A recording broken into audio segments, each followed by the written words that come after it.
Ada lagi 70%. Aziz, kita baru dapat berita terkini daripada MTA. 2023 menyusul penetration. Berapa?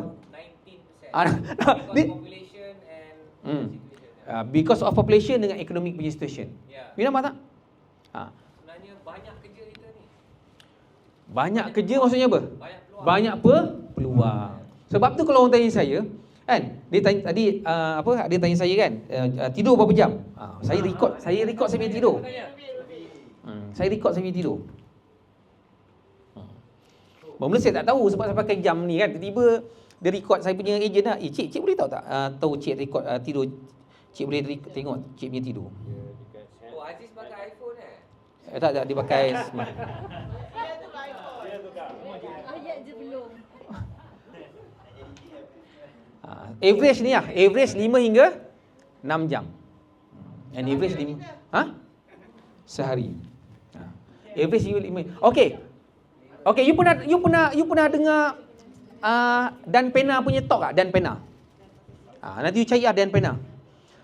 You pernah dengar Elon Musk punya sharing tak pasal dia tidur berapa jam? Dia kerja berapa jam? Okay. So, saya bukan nak suruh you kerja kuat macam tu sampai tak tidur. Sebab saya memang, kalau saya rasa, kalau saya tidur lama-lama, macam rugi sebab banyak benda kena buat kan. You bayangkan saya dah 21 tahun buat bisnes, saya tak pernah rasa macam, alamak lamanya buat bisnes. Tak, saya rasa macam baru je join tahun lepas. Sebab saya rasa banyak lagi. Bayangkan, kalau 90%, saya tak nak banyak kan. Kalau kita dapat capture 1% ke 2%, oi, berapa juta, ratus juta. You kena ingat satu benda kat situ peluang. You kena ingat satu benda je. Kalau you tak buat, orang lain akan buat. Kalau you tak buat, definitely saya akan buat. Itu je. Itu je. Sebab tu saya tak pernah tukar. Tak pernah tukar industri, tak pernah tukar company. Walaupun banyak orang kat luar tukar company. Saya cakap terang, saya kebetulan kenal satu company ni. Ada je orang company offer. It's not about the company. You, kalau tukar company, kita masih lagi mengharung dekat lautan samudera yang sama. Dekat samudera yang sama.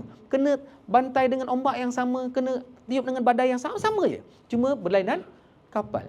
So daripada sibuk kita nak jam kapal lain dekat laut yang sama, why don't kita jaga kapal kita je? Itu satu benda yang you kena faham benda ni lah. Kan?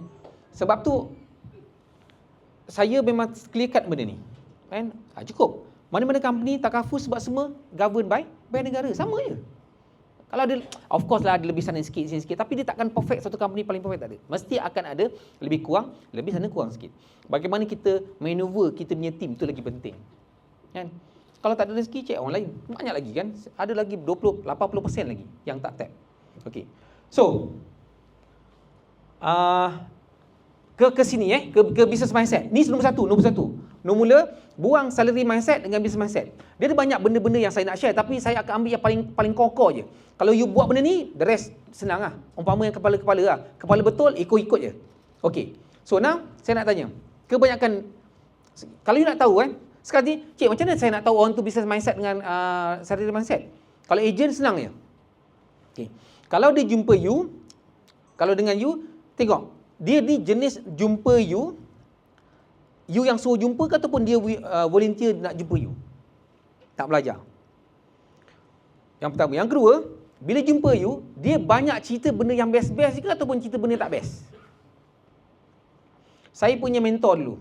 Dia tanya saya, dia pernah cakap dengan saya dalam sharing macam ni lah. Dia kata, the moment you think you are okay, that is the moment you are not okay. You are not okay.